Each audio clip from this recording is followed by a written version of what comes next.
those discussions have advanced to the next level because, of the BCP situation that a lot of our customers are, right, where people are working from home. So we need to we need to ensure that the operations are not affected and how people should be able to, handle things from home.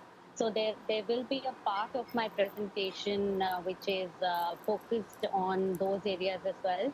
However, I've kept it very high level, and I'll be happy to answer the questions um, towards the end of the presentation, since this is a large group. I think in the benefit of time and keeping be mindful of the time, we should keep the question answers towards the end.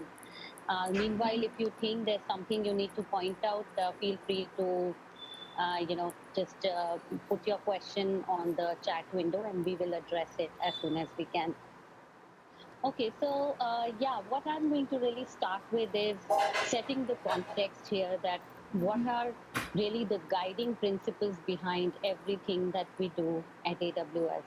And specifically for media vertical, like I mentioned in the beginning, things have changed a lot. The industry has transformed, and all of you have been, a part of it, either as a service provider or even as a consumer of the content. So the consumer today, the expectations are really high.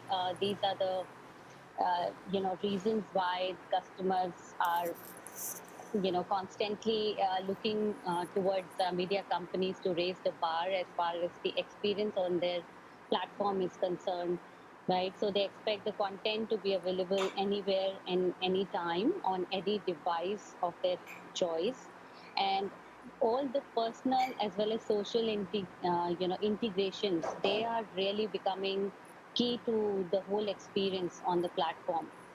How fans can engage not just with their favorite celebrities, maybe a player or even a celebrity who's watching, right? So there is always that element of social interaction, and also how the experience has to be personalized. And it's not just the content, but also the advertisement and all the commercial activity that happens on the apps today. The consumers expect them it to be personalized. So these three are really the pillars. And what it really leads to for our customers is that, first, of course, they want to achieve the scale, right? So when you look at Hotstar, they had 25 million concurrent viewers at the time of semi-final match last year during the Cricket World Cup. And what it also means for Hotstar is the cost to serve so many customers at the same time. So we work very closely with media companies, how to keep their operating costs under control.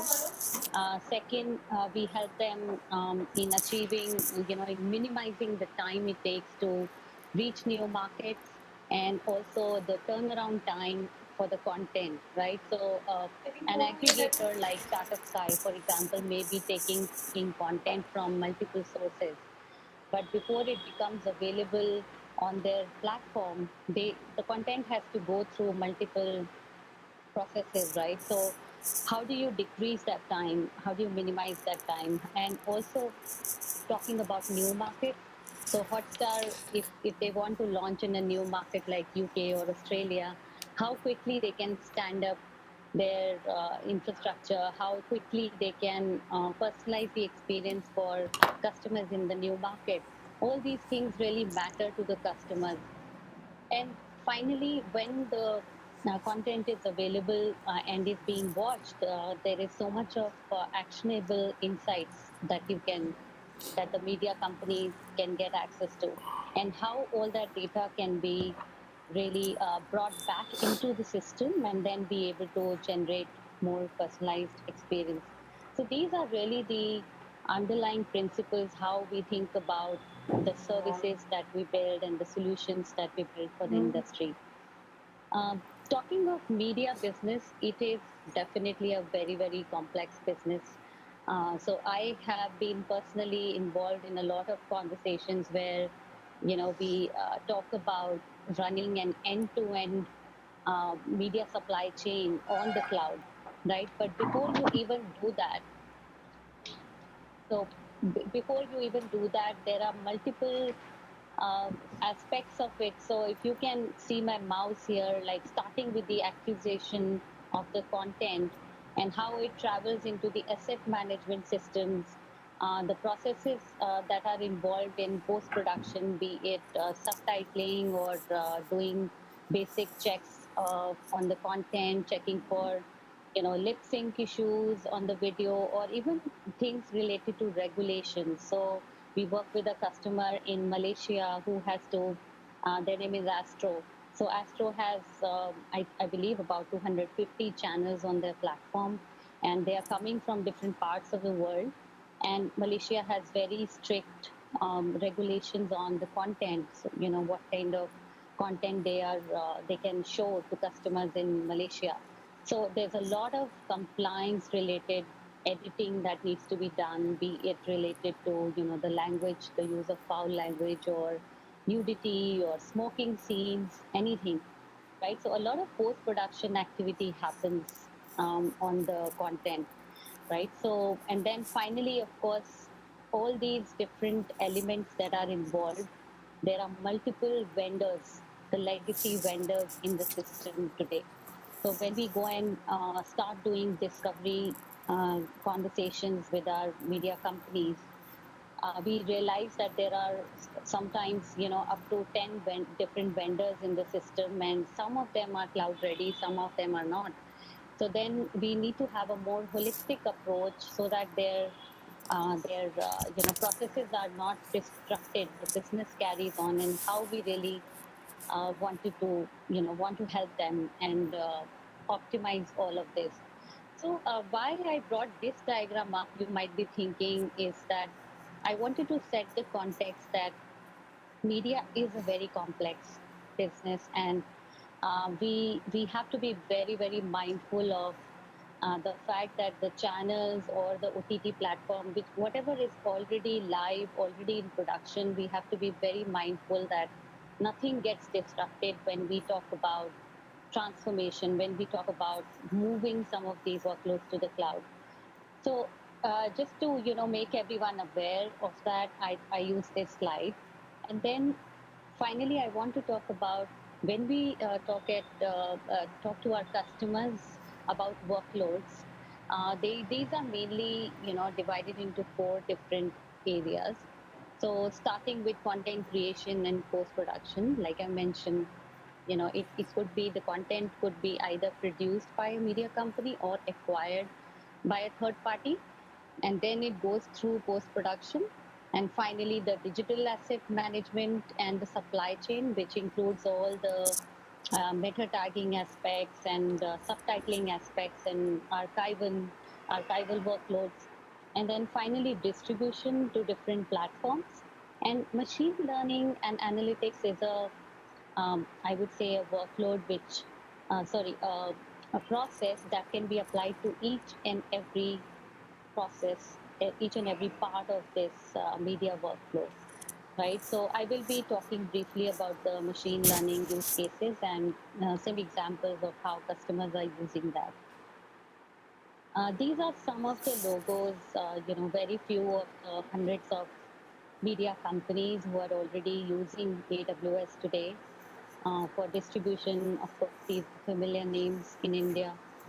There's Hotstar, Old Balaji, Sony Live, Voot, Hangama. They're all built on top of AWS. And there are different customers who are using, I would say, machine learning. In fact, many of them are in POC stage right now, so which is why you don't see a lot of logos from India here. But we are making progress there. We have been announcing support for Indian languages on our transcription service, the Transcribe service, which is our speech to text service. And then also we have a service called Polly, which is our um, text to speech service, which is also available in Hindi and English today. So there are some POCs, and hopefully in a few months, things are a little slow right now, and I'm hoping that at least by end of the year there'll be some nice, interesting Indian logos here for machine learning also.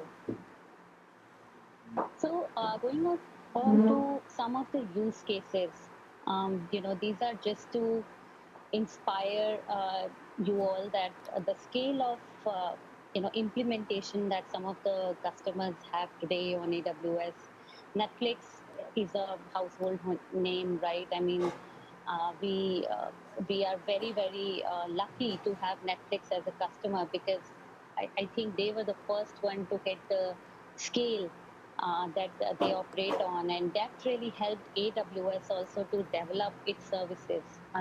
In because having the demanding customers really works well for us. Similarly, like when we have Amazon.com, the retail business running on AWS, the kind of scales that they need, it works well for our service teams because we are able to really load test our own systems.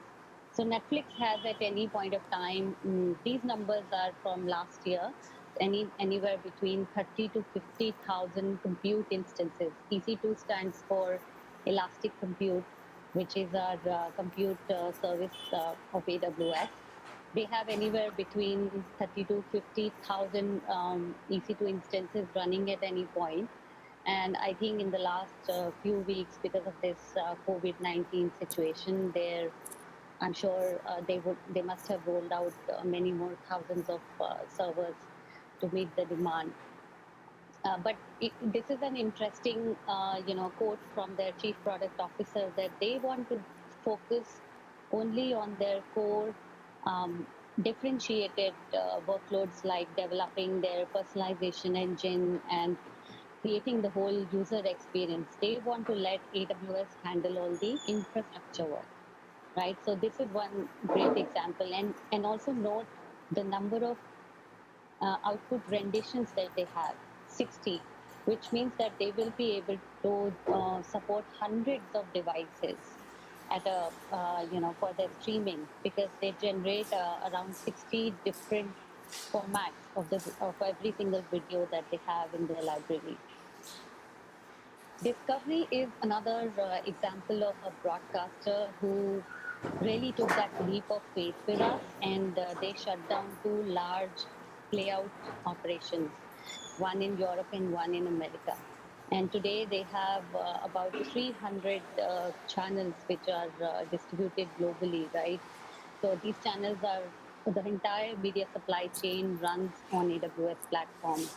So right from the time the videos land in their storage, which is S3 on AWS, to the time it really gets played out to different endpoints across the world. So you can imagine the kind of faith that you need to have in a system to move that mission critical workload to cloud. And in fact, they have been really the pioneers. And after them, we also have now Fox, we have Turner, we have quite a few, broadcasters in India also who have channels on the cloud today, including Star, and some of them are not referenceable, so we don't really have their logos. But there are many in India who have started doing international distribution using AWS cloud. So this is one area, playing your channels out of cloud instead of satellite. This is one area where I want to specifically call out that the media companies today see the value because they have been able to save the money, and they have been also able to reach new markets, right? So this is an example of Turner, how they were able to launch one channel, which was a seasonal channel, only for 20 days. Maybe they have rights to stream a particular tournament in a country, maybe say Austria, and they decide to just test the market by launching one channel only for 3 weeks. So this is something that cloud lets you do. Experiment, test a new market, and if things don't work, just switch off your, all your resources, just kill the instances. And it's an experiment which does not really cost a lot. So it gives them that kind of agility that satellite can never do. So the satellite, typically satellite agreements, transponder agreements are, I think, 3-year or even 5-year agreements. They run into crores of rupees. I have been in some discussions myself in my previous job where, just because satellite distribution was so expensive, we decided not to go into a new market. So yes, this is a big game changer, and we are seeing with COVID-19 impact, we're seeing more and more customers coming to us and saying that can we start doing a POC at least. These are some of the traditional companies who always thought that you cannot depend on cloud or on public cloud for such a mission critical workload. So things are changing really fast. This is another example of how a channel used AWS for doing the live production. So this is Fox Sports. This is from 2018, and I believe they used exactly the same workload during the Women World Cup also that happened last year, Football World Cup, and they had the challenge of having all these covering all these matches live from Moscow, FIFA World Cup matches from different stadiums. I believe more than 100 stadiums around Russia. And they did not want to send all their editors all the way to Russia. That would have costed them hundreds, if not, $1 million, hundred thousands of dollars, not hundred. But yeah, the point is that they were able to utilize the cloud, and this is the workflow that they had, right? So the streams were coming on AWS backbone from Moscow to LA. These are some of the partners who were involved. As you see, Telestream, Aspera, and then they also used Reach Engine as the MAM on in their LA studios. So how this worked is that the live video stream that was transported using the AWS backbone, and it was received in the LA office, and the editors were able to access the growing HLS stream, the transported stream, and were able to use this MAM, which is supplied by Reach Engine. They are a partner based out of US, and they were able to edit the uh, clips using Adobe Premiere. And everything was, I believe they achieved less than 30 seconds to do this entire thing. So imagine if they were to take all these editors, fly them all the way to Moscow for, I think, 3 or 4 weeks for the tournament, and set up everything there locally. It would have been such an expensive and media and impractical thing to do. So they used cloud for this, and it was a very successful project, which they used once again for Women's World Cup in 2019. So yeah, the fact that the underlying platform of AWS, this is the reason why large media customers are able to rely on the cloud, on AWS, and are able to reach, different markets. Today we have 22 regions with 69 availability zones. I'm assuming that most of the folks on the call know about what AWS region is. Vanshad, would that be a correct assumption? That's correct, Shweta. I think everyone should Okay. know. Okay, great.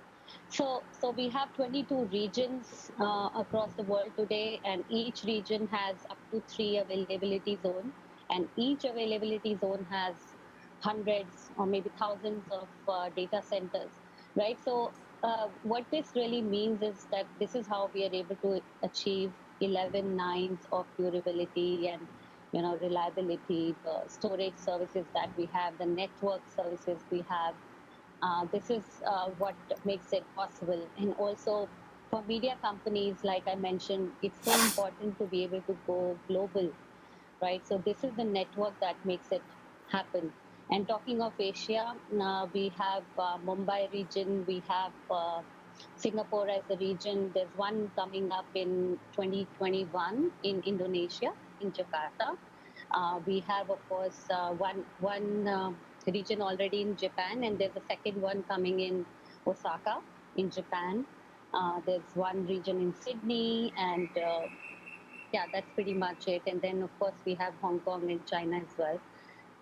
So yeah, very solid presence of our CloudFront POPs also. CloudFront is our CDN service, and every single time we launch a new POP, that increases the that decreases the latency of the application.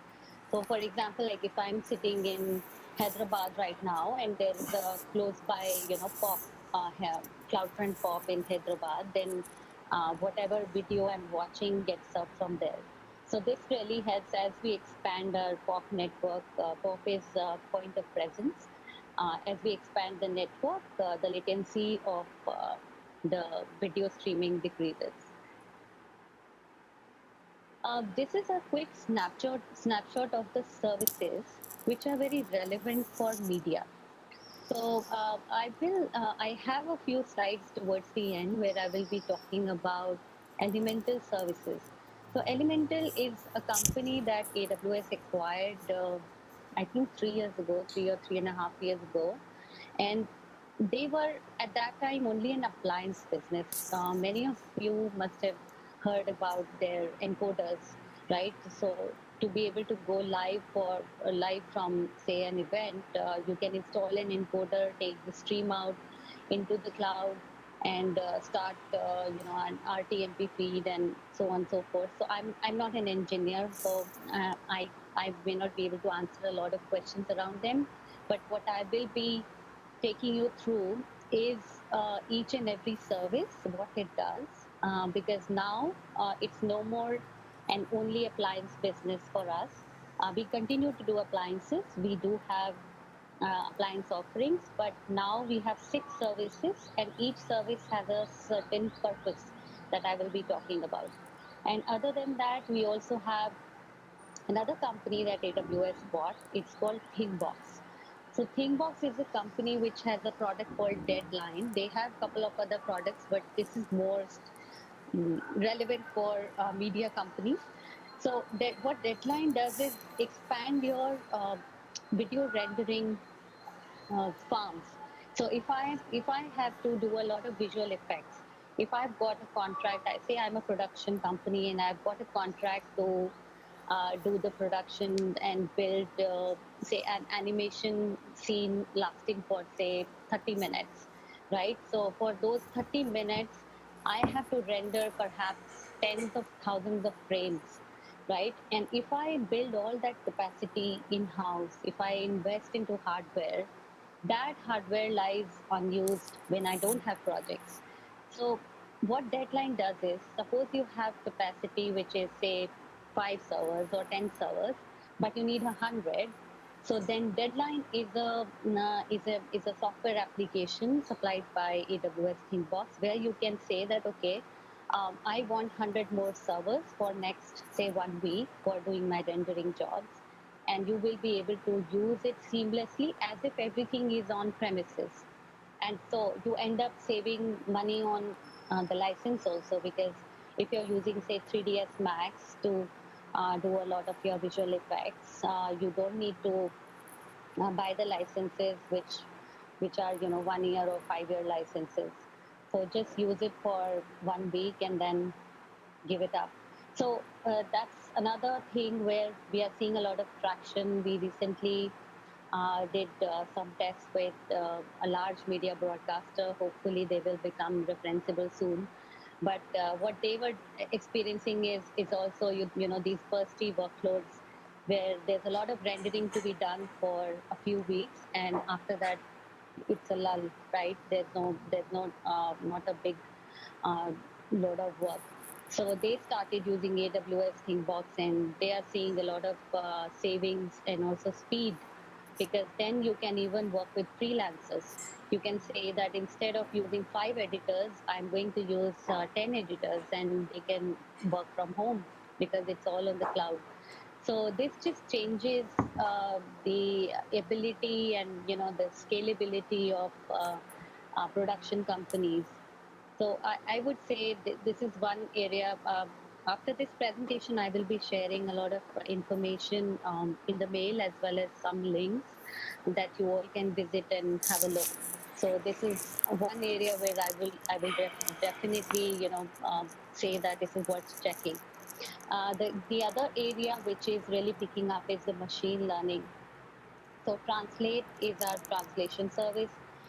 In India, we have support for, I think now about 5 or 6 languages. We can share the list with you. That includes Hindi, of course. There's Bengali, there's Tamil, Telugu, I believe Marathi. There are quite a few languages which are supported. We will be pointing you to those resources. Recognition is used to recognize people and objects and scenes. Transcribe is speech to text. Poly is the other way. You can translate text to speech, and it is available in Hindi also. Recognition video is recognizing frames, people, objects in videos, and then oh, there seems to be some repetition here. Okay, I think there's a repetition here. So recognition video and image are two services, and this should have been Amazon Comprehend. So Comprehend is to extract the keywords. So if you have an article, a news article, say of 2000 words, there will be some words which are important and they should be treated as keywords for that article. Amazon Comprehend can be used for that. One example of migration. So migration is another area where it is still early days in India because the cost of tape libraries and maintaining tape libraries is really, really low in India. But if you look at the US, where the real estate is expensive, cost of IT resources to maintain libraries is expensive. We have a lot of customers who are moving large-scale libraries. In this example, you can see Sony, which moved over 20 petabytes. So 800,000 of hours of content moved to cloud. Now, what that meant for them is that they were able to really shorten their content delivery SLA because Sony distributes content to, I think, hundreds of different platforms around the world, and they also have their own channels. They have a big syndication business. So what they were really struggling is having all this on tapes. It is a very cumbersome and time-consuming process to retrieve data for tapes. So they were able to really decrease that turnaround time, their content delivery SLAs. And now we have Disney, we have 21 Century Fox, we have quite a few, Discovery. All these are using cloud for storing their. And it's not just Glacier, but also uh, another flavor, another class of Glacier, which is called Deep Archive. So Deep Archive is one-fourth the price of Glacier. So I'm sure you are aware of S3, which is our simple storage service, which is used for instant access to content. And there also we have different classes. Now, if you have, say, a copy of, say, all the proxy files, right, low res proxy files that are which is not really a master, you can think of using S3 one zone for that because it is less expensive, right? So a lot of customers, they tell us that, okay, we did some calculation, we have 200 terabytes of data, and if we put everything in S3, this is what it's going to cost. So that's the conversation which we want to really get in, right? And our partners to get in and say that it's not only S3 that you can use today. There is depending on your content, how frequently it's accessed, how quickly you want to retrieve it. You can choose from different classes of storage. So deep archive is definitely meant for your really old archives which you do not want to access quickly. So one customer that we are talking to today, they're a large DTH operator in India, and they are, the regulatory wants them to keep a copy of every single thing that's aired on their platform. So I'm talking about, I think, about 400 channels and 24/7. They have to keep the recordings for at least 3 months, right? This is a regulatory requirement. Now, to save all that on tapes or even on hard disk or however they're doing it today is definitely not, it's not cost effective. If they need to retrieve it, they cannot. It's all very hard to, maintain and operate. So they are evaluating Deep Archive today. It takes roughly, I think, up to 14, anywhere between 14 to 24 hours to retrieve the content, but it's all safe and you have high durability, which comes with the platform of AWS. So yeah, I mean that's one use case, and of course things are changing very fast. So like I mentioned, the cost of tape operations in India is still low, and which is why the uptake of cloud to store archives is still not so much like it is in the US or Europe, but things are changing because there are a lot of companies who see the value in being able to retrieve data as and when we need. For example, a news channel, if there is a breaking news and maybe something to do with a celebrity who just passed away and they want to retrieve an really old interview, if it is on tape, chances are it will take them many hours to retrieve that interview. And if it is on cloud, it is possible to use machine learning to already meta tag all your archives and be able to search it. Now, that's really the value of moving to the cloud.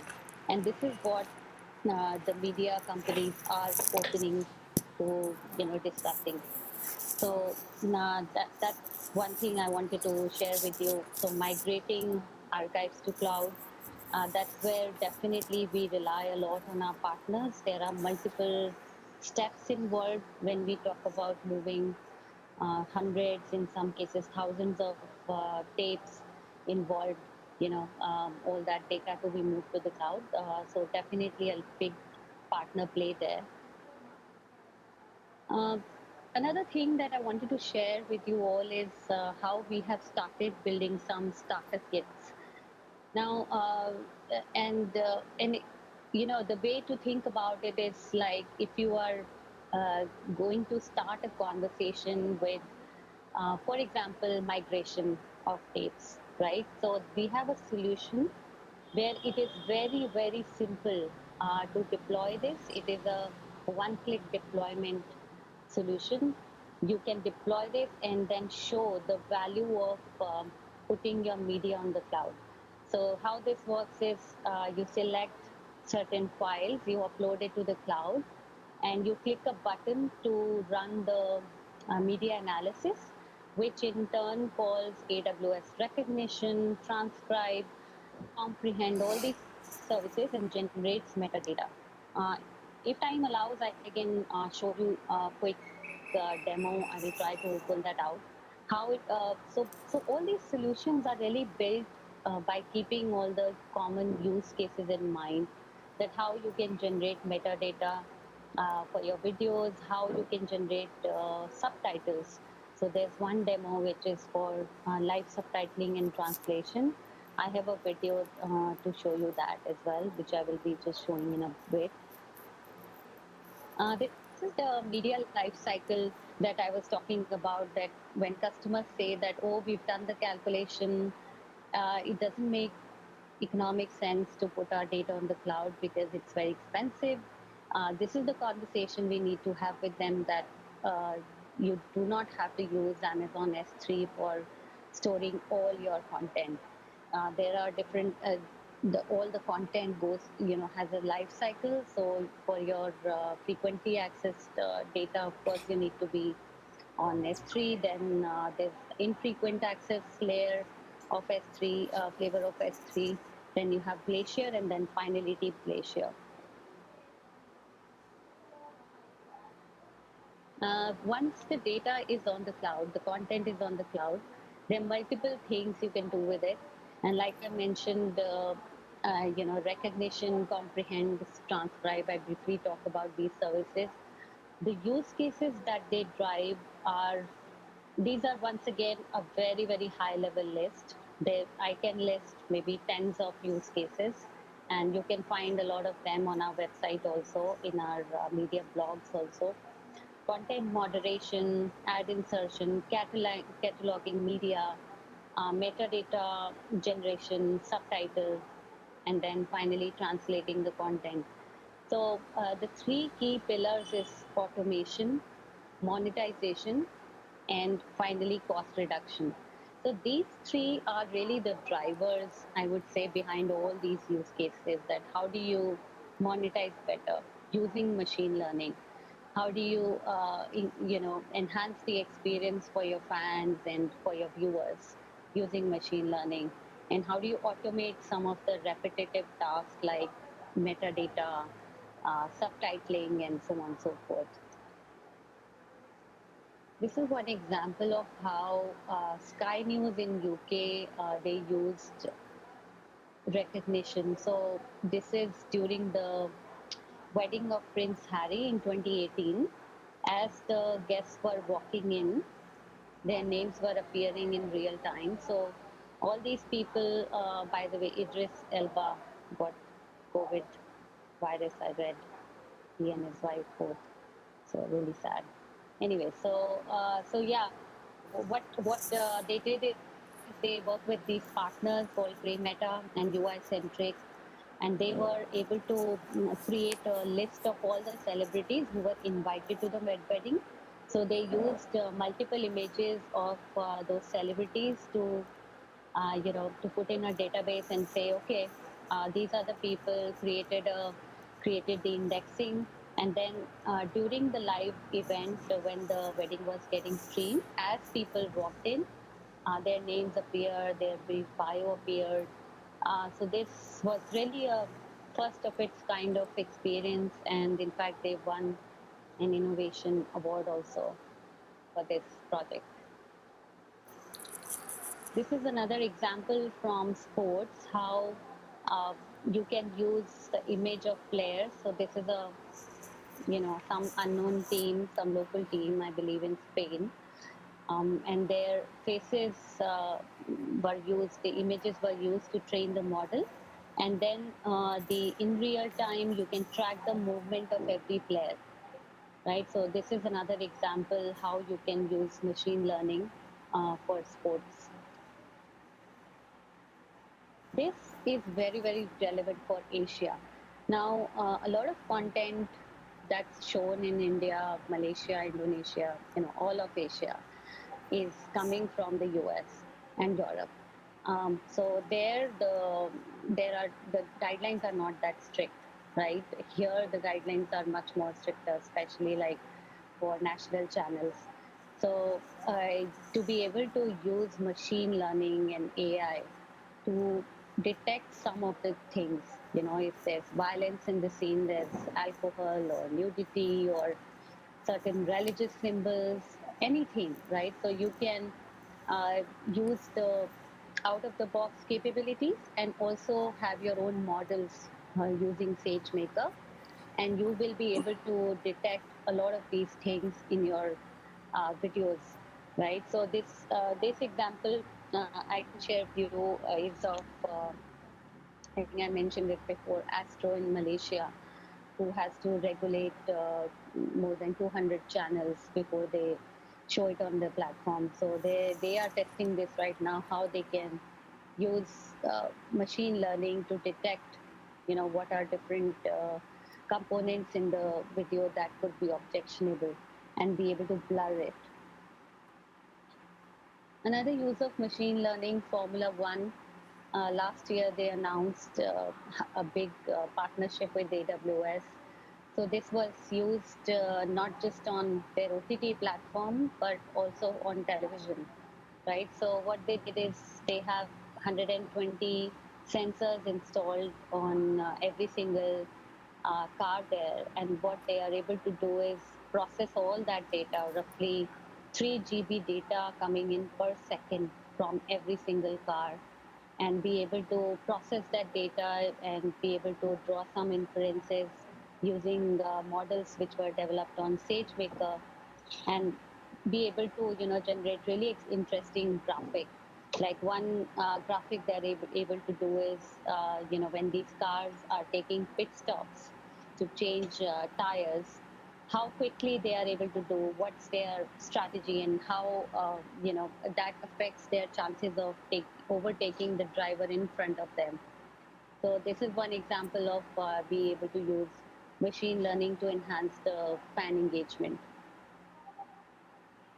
Another example here of subtitling. So as the lady is speaking, you are able to see the subtitles appear, and you can even go ahead and change the language. So currently, like I mentioned, we have about, I think, 5 or 6 languages available, Indian languages, and you will be able to see the subtitles in those languages. We have a solution which is hosted on AWS website. I will be sharing the links that your developer teams can install and test this in your own environment.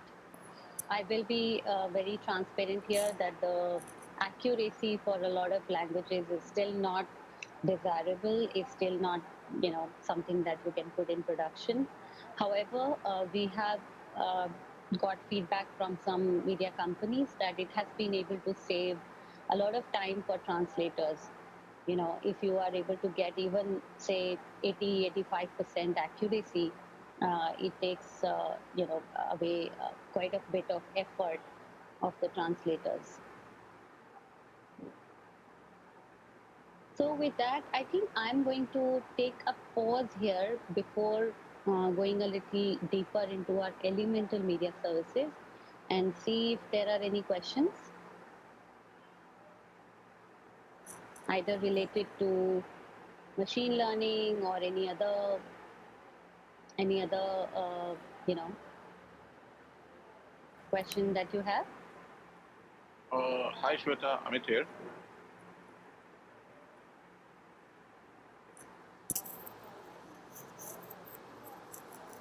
Hello, sorry. Yeah, hi, Now I Amit can. here. Yeah. How do you position this solution to, especially to the media organizations which are very intrinsic to within the country? Astro may be exception because they are looking at a lot of upstreaming in satellite and all that, and satellite to cloud migration makes a lot of sense. But what about other media? Within Southeast Asia, there's many country-specific media organizations. So, what is it that you talk to them? Okay, are you talking about a particular workload? Like, you're talking about compliance related workload, yeah, use of machine learning, or are you talking about playout? So, I'm basically talking about overall playout where a giant international, programming. There, it makes a lot of sense to use the cross-regional kind of bandwidth. But if it is a set of country or a single country kind of setup, how do you position yourself? Okay, so there are two types of broadcasters. In India, if I were to look at the distribution from the distribution angle, right? So there are broadcasters like Star, Z, Sony, uh, Viacom 18, and even channels like NDTV, Aaj Tak. So all these national level players, they have their feeds going into 100 plus countries, most of them, right? So, for example, like Star has different feeds for even within Asia. They would have a different feed for one part of Asia. Maybe I don't know about China so much, but yeah, I mean going into Australia, going into Thailand and Indonesia, they have tie-ups with a lot of DTH platforms, IPTV platforms, OTT platforms, right? So some of their channels are available on some other OTT platforms also. So they have distribution, endpoints in the different countries. So for those kind of media companies, cloud playout is a very useful thing. In fact, just now when I talk about the services, I will talk about a service called Media Connect, Elemental Media Connect. What it does is from one point to another, if there is an AWS region in that country, you can use the AWS network to send your channel. And you can even take the 4K feed. Imagine doing a satellite distribution of a 4K channel, how expensive it will be. So, so then there are those kind of channels, right? And there are tens of channels like that in India who are distributing their content outside India also. They can use cloud for distribution. The second type of channels are which are local channels like the ETV channels or Ma channels, which are regional channels, right? I mean, and they distribute only within India. So for them, I agree that today they must be distributing it to hundreds of cable operators and different terrestrial players where there will be no internet option. There's no IP delivery option. I agree, you cannot use cloud for them, but they are now, in fact, going outside India. We have a customer called PTC Punjabi. Their channels are available in Canada, right? So they are, in fact, that's perhaps their better revenue generating business than their India business. So a lot of these, even regional channels are now, they have aspirations which are international. They want to have their channels available outside. So that's on the distribution part. Now, on the other part, on being able to use machine learning for subtitling, now here there are channels which are making their feeds available in different parts of the world, and they want to have subtitles in those languages. So, in fact, it is very relevant for companies like, let's say, old Balaji, right? Balaji Productions. They may be selling their soaps, their, different drama content to different countries. I don't know if you heard about Korean dramas. So Korean Yeah. drama companies, Korean dramas are available throughout the world, and they have a huge fan following. Even people who are not Korean, they don't understand Korean, they still watch it, right? So they are really, using and either using or testing these machine learning services to generate subtitles in Japanese for Japan market, and then in Bahasa for Indonesia, Malay for Malaysia, and so on and so forth. Similarly, there are many production companies who are distributing their content outside India, and they would love to use, they are already using third-party services for subtitling in different languages. But if they are able to use machine learning to make those processes more cost efficient and time efficient, I think it's worth testing. Do you agree with that? Yeah. Any study you can show on public sector? Sorry, can you repeat your question about public sector? Any POC we have done so far in public sector for any country? So I actually don't have much visibility, but what I can tell you is that last year I did hear about some initiatives with Doordarshan.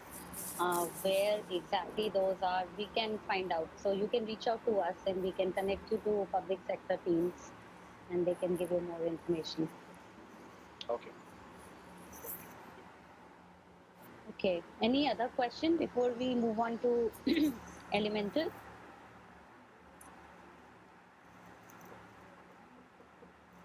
Okay. So in that case, let me go and share my screen again and switch to the Elemental services. So like I mentioned, Elemental is a company that AWS acquired a few years ago, and all their services are now integrated within the AWS ecosystem. So you can launch these services from AWS console. And so let me quickly give you an overview of what they are. Media Convert is actually the most used service of AWS Elemental, and this is a simple file-based transcoding service. So think about it as a broadcast-grade FFmpeg. So like if in my developer days when I would need to transport a file, I would use FFmpeg. But if you really want like broadcast with great quality, and there are a lot of benefits that come with Media Convert. It has a lot of features, and now I believe some recently we announced a lot of features related to even graphics layering and the DRM integration, all those things. So Media Convert is that service for video on demand workloads. Second, the most popular service that we have is Media Live. Media Live is for setting up live video workloads very quickly. For both these services, for video on demand and Media Live, we have solutions which are available on AWS website. I will be sharing information on that. Something that is simply a one-click deployment that you can test to stand up a VOD or a live streaming platform. Third is for just-in-time packaging, you can use Media Package. Media Store is a one of our storage services which is meant for high quality videos. Then Media Tailor. Now Media Tailor is another service where we are seeing a lot of interest, especially for monetization. Like I mentioned in the beginning, the customers today expect not just the content but also the advertisements to be personalized for their uh, profile.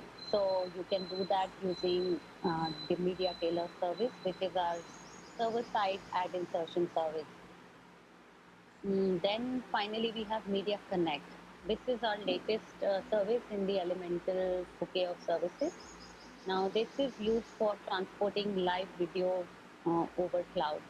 So the use case that I shared of Fox Sports, where they use the AWS backbone for transporting live video from Russia during the World Cup to all the way to LA. Media Connect is a service that you can use for that. So yeah, I mean, this is just to say that we have hundreds of live channels in the cloud hosted on AWS cloud. These are the two solutions that I was talking about, how you can use a CloudFormation template that we have on AWS website to set it up. And I've been in a conference where, I saw one Elemental engineer set this up within like, I think 3 minutes, 3 or 4 minutes. It is so quick to set up, right? I mean, the first time it may take you like 8, 10 minutes, but once you've done it a couple of times, it is really easy to set up a live stream. So think about it in case of, in fact, these days, the customers, some of our customers, they reached out when they wanted to do town halls because everyone is working from home. So they have hundreds of employees, in some cases more than 2,000, 3,000 employees logging in from home. It is not feasible to do a Zoom session or a Skype session for so many users at the same time, right? So they used Media Live to do that. Media Connect, like I mentioned, is mainly to ingest content into AWS network to enable live video processing. Sony Live in India is a large customer of ours using many services, and they recently started using Media Convert also. They started, in fact, they came to us saying that we just want to run a small experiment. So they started with 2 reserved instances, and now they have already scaled like within a few months. I think in less than 4 months they've scaled up to 23 because they could see the difference in the quality of the output that they were able to get. and also the speed of transcoding. It becomes especially important when you have a lot of large, uh, uh, files like movies and all, like long format content to transcribe, to transport. Sorry. So they are able to save a lot of money by using reserved instances as compared to on-demand instances, and then they are able to, of course, scale a lot more. Hotstar, everyone knows about how they are, they've been managing to cater to the scale that they have. Last year, they had 25 million concurrent viewers in July. And interestingly, they made a presentation at reInvent, at AWS reInvent in 2019 December in Vegas. That's an annual event that we have every year. They were on stage talking about how they managed to reduce their latency in their live streaming by moving their entire video pipeline from on-premises to the cloud. So till 20 till 2018 IPL and other matches that they were streaming, they were using on-prem video pipeline. All the transporting, everything was happening on premises using Elemental, but on premises. But in 2019, they streamed the IPL World Cup using AWS Media Services on the cloud. And they were able to, I believe, the numbers are in the presentation, but reduce their latency from, I believe, 40, 50 seconds to less than 10 seconds. So a huge thing for them, because in 2018 they got their messages from the CEOs that I'm hearing the news of Sixers and players getting out on Twitter before it comes on Hotstar. So it was a big thing for them. The CEO was really upset, and they really, in 2018, they started working with us how we can move to cloud completely. And one thing that I want to highlight here is QVBR, which stands for Quality Defined Variable Bit Rate. Now, this is a video compression technique that is deployed along with Media Convert. So it's a feature that comes along, right? So this is able to save them a lot of billing, in the egress, because what it does is it adjusts the bit rates depending on the complexity of the scene. So it doesn't use up all the bit rates that are available. Even for a scene that has very little information or no colors, maybe a black and white screen like this, it should not be using up a lot of bit rates. So that's the technology, video compression technique that we use in Media Convert. So Hotstar has been, quite vocal about how they have been able to save thousands of dollars every month by using this. Media Tailor is a service that I really want to highlight here, especially in these challenging times when every single advertiser, the big advertisers are, in fact, every advertiser, big and small, is saying that we are going to cut down on our advertising budgets.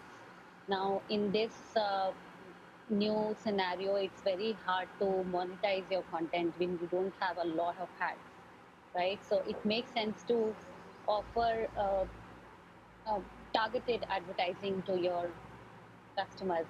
So, for example, like if I am I'm an OTT platform, say Sony Live, and if I want to launch a new show on my platform, on my OTT, and I'm looking for advertisers, maybe it's a cookery show, right? So it makes sense for a certain type of advertisers to be on that show, right?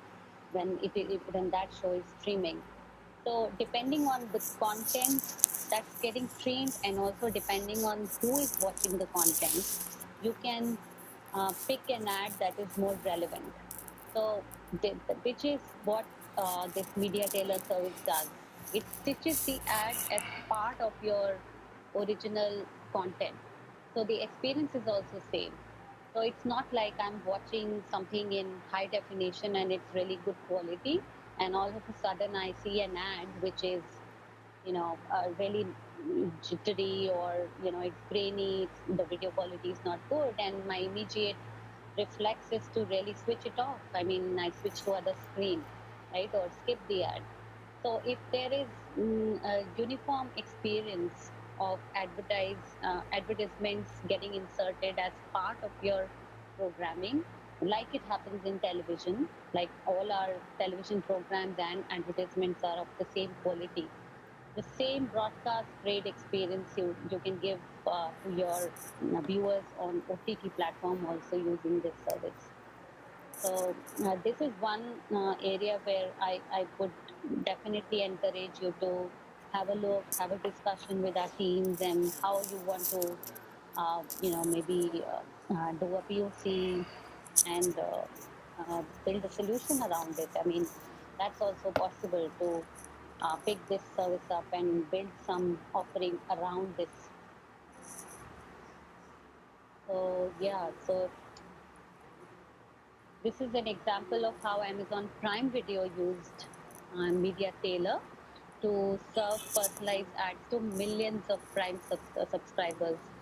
So they were able to not only give a better experience to their viewers, but also they had a great dashboard for the advertisers who were able to see what kind of impact and what kind of visibility their ads got on Amazon Prime Video. These are some other customers who are using our services from Australia, KO Sports and Fox Sports. Yeah, so this is really all I had, and that companies can do more with less risk using AWS and be able to experiment more often and build more. And this is how our partners can help them with building their entire media flywheel, something what we call a flywheel at AWS, that every single workflow we have an offering, we believe that is improving day by day, and we can really help our customers achieve more using AWS services. So with that, my presentation is done. If there's any particular question, I'm happy to take it.